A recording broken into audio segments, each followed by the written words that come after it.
Mutton मज़ेदार भी बने, इसके अंदर से स्मेल भी ना आए और ये फ़ौरन से तैयार हो जाए। तो इसके लिए हमें क्या करना होगा, इसके लिए आपको इस रेसिपी को बिल्कुल आखिर तक वॉच करना होगा। इंशाल्लाह आपको इस किस्म की बनाई हुई रेसिपी बेहद पसंद आएगी। इसका फ्लेवर, इसका टेस्ट इतना लाजवाब लगेगा कि जो खाएगा खाता ही रह जाएगा। बिस्मिल्लाहिर्रहमानिर्रहीम। अस्सलाम वालेकुम viewers, welcome to my channel cooking with Malika. उम्मीद है कि आप सब खैर आफियत से होंगे। अल्लाह ताला आपको हमेशा होशियार रखे, आमीन सुम्मा आमीन। तो ये बस आज हम मटन की एक स्पेशल किस्म की रेसिपी लेकर आपकी खिदमत में हाजिर हैं। यहाँ पे हमने 1 किलो मटन यानी कि छोटे जानवर का गोश्त ले लिया है। इसकी जगह पे आप बीफ का जो है ना गोश्त वो भी ले सकते हैं, यानी कि बीफ और मटन की रेसिपी सेम इसी तरीके से बना सकते हैं। सबसे पहले आपने इसको गोश्त को बहुत अच्छे तरीके से धो लेना है। उसके बाद इसको एक बर्तन में शिफ्ट कर देंगे। इसके अंदर 15 से 20 चौवे लहसुन के शामिल कर देंगे और 3 अदद प्याज शामिल कर देंगे। इसके अंदर मैंने मसाले भी शामिल किए थे, जिसमें सूखी मिर्च पाउडर है 2 टीस्पून के करीब, 1/4 टीस्पून हल्दी पाउडर है और साथ ही हाफ़ टी स्पून नमक है। लेकिन वो जो वीडियो ना मुझसे डिलीट हो चुकी हुई है, तो इस वजह से इसके लिए मैं माजरत हाँ हूँ। तो आपने ये तीनों मसाले शामिल करने के बाद इसके अंदर 2 गिलास पानी शामिल करना है और अच्छे से मिक्स करके इसको पकने के लिए छोड़ देना है। इसको तकरीबन 45 से 50 मिनट तक पका लेंगे। यहाँ पे देखें मसाले मैंने 3 जो आपको बताए थे ना वो शामिल किए हैं। साथ 3 अदद मैंने बड़े मसाले शामिल किए थे, जिसमें तेज़पात है, बड़ी इलायची है और दालचीनी का टुकड़ा है। तो ये मसाले आपने लाजमी शामिल करने हैं। सूखी मिर्च पाउडर, हल्दी पाउडर, नमक, तेज़पात, दालचीनी का टुकड़ा और साथ ही मैंने एक बड़ी इलायची शामिल की थी। इसलिए मैंने रिपीट कर दी कि ये वीडियो चूँकि नहीं बन सकी है, डिलीट हो गई थी, तो इस वजह से आपको मैं बता रही हूँ कि आपने ये मसाले शामिल करके, पानी शामिल करके इसको 45 से 50 मिनट के लिए पकने के लिए छोड़ देना है। उस वक्त पकाइएगा जब तक कि इसका पानी अच्छे तरीके से खुश्क नहीं हो जाता।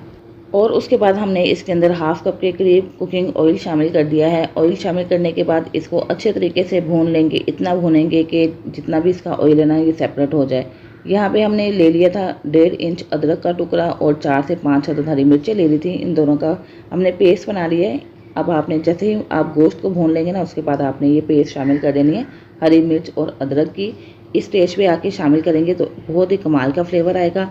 और उसके बाद आपने दोबारा से इसकी भुनाई करनी है। तकरीबन 4 से 5 मिनट के लिए फ्लेम आपने हाई ही रखना है। जितनी अच्छी आप भुनाई करेंगे ना, उतनी ही गोश्त की स्मेल है दूर होती जाएगी और फ्लेवर लाजवाब किस्म का आता जाएगा। ये ट्रिक्स छोटे छोटे से होते हैं, लेकिन इससे फ़ायदा बहुत ज़्यादा मिलता है। हमारी जो कुकिंग है ना, उसमें बहुत ज़्यादा परफेक्शन आ जाती है। जैसे ही आपने गोश्त को भूनना है अदरक और हरी मिर्च की पेस्ट डालकर, उसके बाद हाफ़ कप यानी कि 50 ग्राम के करीब इसके अंदर शामिल कर देनी है दही। दही को आपने फेंट के शामिल करना है और साथ फ़ौरन से ही चम्मच चला देंगे, क्योंकि अगर आप फ़ौरन चम्मच नहीं चलाएंगे ना तो क्या होगा कि इसकी फुटियाँ सी बन जाएंगी और अच्छे से जज्ब नहीं हो पाएगा। तो दही को मिक्स करने के बाद अच्छे से हमने इसको मिक्स भी करना है, साथ साथ भूनना भी है, क्योंकि दही ने भी पानी छोड़ना है। दही का पानी खुश करते जाना है, साथ साथ गोश्त की भुनाई करते जाना है। वीडियो कैसी लग रही है ज़रूर बताइएगा। अगर आपको मेरी वीडियो अच्छी लग रही है तो प्लीज़ इसको लाइक और शेयर करना मत भूलिएगा। चैनल पर नए हैं तो चैनल सब्सक्राइब करके बेल आइकन प्रेस कर दीजिएगा, ताकि हर नई आने वाली वीडियो की नोटिफिकेशन आप तक फ़ौरन से पहुंच सके, जो बिल्कुल फ्री है। तो यहाँ पे गोश्त को हमने दही डाल के भी भून लिया है और बहुत अच्छे से भुना है कि इसका जो ऑयल है ना ये अलग से दिखना शुरू हो गया है। उसके बाद हमने यहाँ पे आके कुछ पाउडर मसाले शामिल करने हैं। 1 टीस्पून भर के शामिल कर देंगे खुश धनिया पाउडर, जो कि ड्राई रोस्टेड है। हाफ़ टी स्पून ज़ीरा पाउडर शामिल कर देंगे और 1 टीस्पून गर्म मसाला पाउडर ऐड कर देंगे। ये गर्म मसाला पाउडर, ज़ीरा और साथ ही खुश धनिया, इनको आपने ड्राई रोस्ट करके पीसना है। बहुत ही अच्छा और कमाल का फ्लेवर आएगा।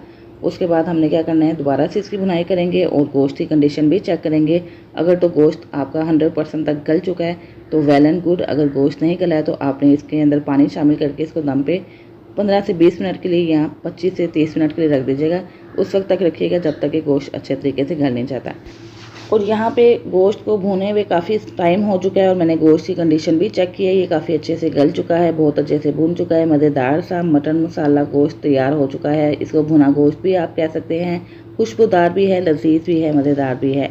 तो जैसे मैंने आपको बताया कि अगर गोश्त की कंडीशन आप चेक कर लीजिएगा अच्छे से गल चुका है तो ठीक है, वरना आपने इसको पानी डाल के आधा कप के करीब इसको दम पे रखिएगा और उस वक्त तक पका लीजिएगा जब तक ये पानी भी खुश्क नहीं हो जाता और ये गोश्त अच्छे तरीके से गल नहीं जाता है। उसके बाद इसकी गार्निशिंग कीजिए हरा धनिया के साथ, हरी मिर्चों के साथ और इसको इंजॉय कीजिए। रोटी के साथ, चपाती के साथ खाइए या चावलों के साथ हमीरी रोटी ले लीजिए या नान। इंशाल्लाह आपको इसका फ्लेवर, इसका टेस्ट बेहद पसंद आएगा।